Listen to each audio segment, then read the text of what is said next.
This, people, is what happens if you give a 15-year-old child a goddamn submarine and send it out into the wild to fight monsters with a frickin' yo-yo. I mean, the yo-yo's not the problem here at this point anyway. It's... you get the point, okay? In any case, welcome back to Startropics. I'm thrilled to have you here once more. This is chapter 3, and it is the first actually long chapter. It is probably the longest for a while, I wanna say. Yeah, it's pretty long. This first dungeon here in the chapter is just a short transitional one. More to give us something to do. It's more filler than anything, to be honest. But yeah, this chapter does have this dungeon, then another dungeon, then another dungeon, then a half a dungeon, and then another dungeon. It has 4.5 dungeons. It's pretty long. And opposed to the previous chapters, this will take more than just one video. But yeah, we got the Ebola here. We can throw them, and that's really cool. They travel across the entire screen. The only quote-unquote downside is that they use ammo, because they're exactly as strong as our yo-yo. So if for some reason I didn't want to, get close to enemies, I could use them. And in this room in particular, they're really useful, as you can see here, because those ninja monkeys, that's what they're actually called, yes, they can get quite annoying if you let them close, because they move, I don't want to say erratically, but they can get up in your grill really, really quickly. And these loopers here just keep doing their thing. They will appear several times. There were a few enemies that appear in almost every dungeon, I think. There are some notable exceptions, but aside from them, there's no other enemy from the first dungeon that will show up again. The game in general does a pretty decent job with enemy variety. Like, there's a couple that just show up maybe once but have a completely unique sprite. Like these guys here, they appear several times, but I think only in about 2 rooms total. Plus, they can be really troublesome. They take 5 hits. The easiest way to take them out, in my opinion, is to just, stand in front of the water and let them jump across and hit them as they jump. That way you can just kill them relatively easily.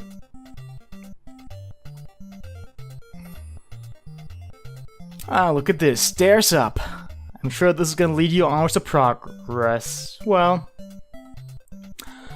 this is another type of dig move the game pulls sometimes. While it doesn't kill us outright, it does set us back.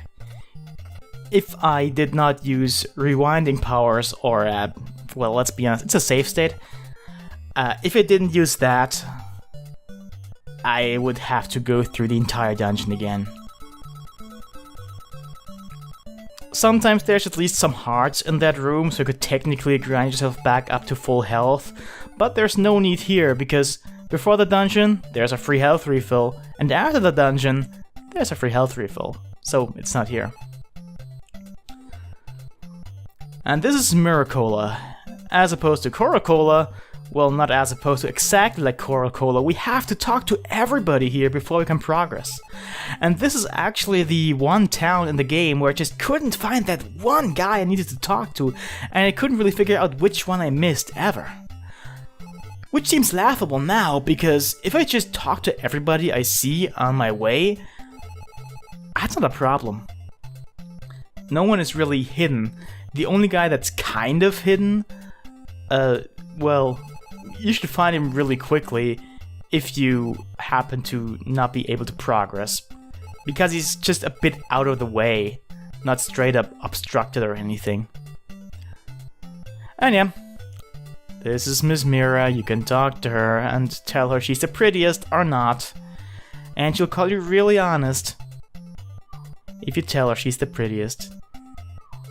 To be honest, I don't even know what Miss Coca-Cola looks like anymore. But I guess she's wearing a different colored dress. because the sprites are pretty limited, but they do convey a lot.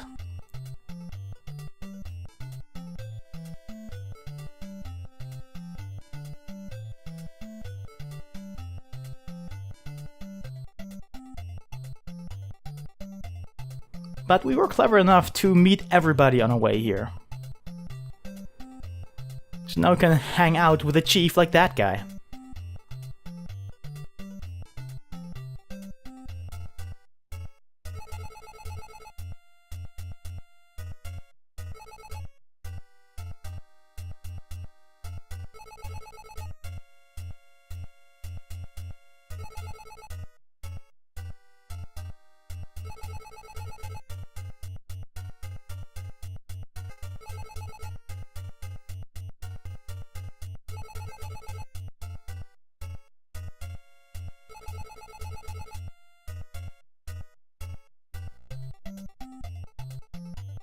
Our mission now for the rest of the chapter will be to wake up Bananette, the chief's daughter.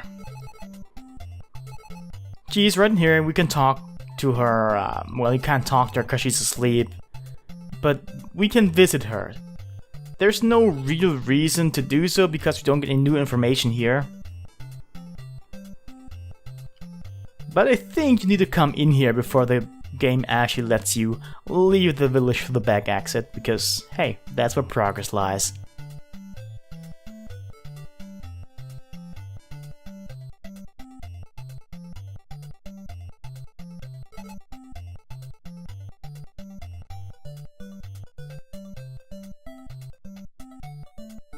We're already entering the second dungeon of this chapter. This one's a bit longer. This one's like an actual full-blown dungeon. It's maybe a bit longer than the previous two. But that's just because the previous two were mostly just as long as the transitional one we just went through. Just a sign of things to come, that things are much longer now.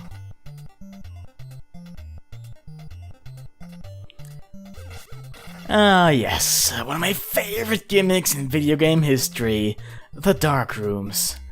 Boy, do I love them. Now, the game does give you ways to tell where it's safe to go, where it isn't. But still, it's, I don't know. I just never really thought it was a good kind of challenge. But at least they give you ways, you know.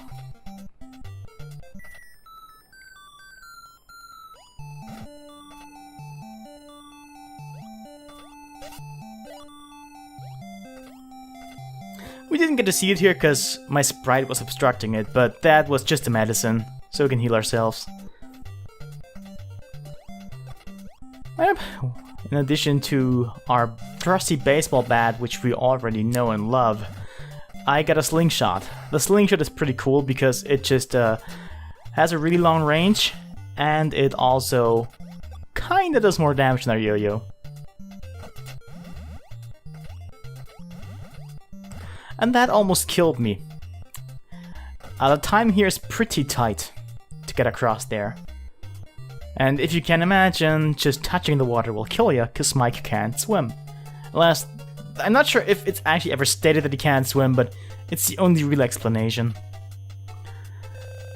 And that sign here is a try your luck sign. It can either give you lives or take him away. Yes, yes. The only extra life item that you can find can also take it away from you. Kinda sucks, but the game likes its sick moves. The stopwatch here just did us a good service though, for this room. Basically made it trivial. If you know where to find one in a room, it can help you a lot. I kinda wish it was kind of a use item that you can pick up and actually store for later use. You cannot, it just activates as soon as you pick it up. Which is fair enough, I suppose. Just making sure that you can't abuse it during boss fights or something. Then again, they did give you the snowball for Octo the Huge. But yeah, it's fine.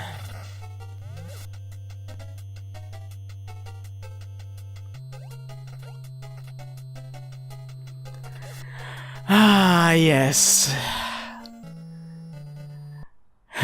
Just like in the first level.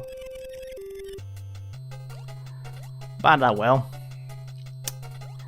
This is another one of those just tremendous dig moves. There's no way to tell. It's just there. You need to know it's there or die. It's unfortunate that the game is stained by design like this, because otherwise, even though I wouldn't say it's aged quite perfectly, it's still aged with a lot of grace. It's still very playable to this day. The problem is just really that, well, the dig moves.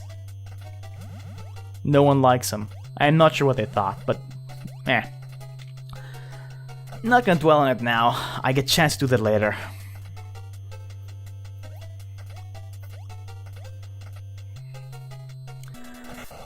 I'm gonna cut right to the chase here. This is not a boss we have to defeat via conventional means, by attacking it. It's a puzzle boss. You need to find 2 switches and activate them to, well, defeat him. He's called Magma the Fierce, by the way. Quite the imposing name. But he goes down really quickly if you know where to go exactly. And that second switch is just kind of, well, it's really close to him and it's really dangerous. Good times though, good times. Now I get to watch his agony. That's some solace to me, at least, to watch him suffer.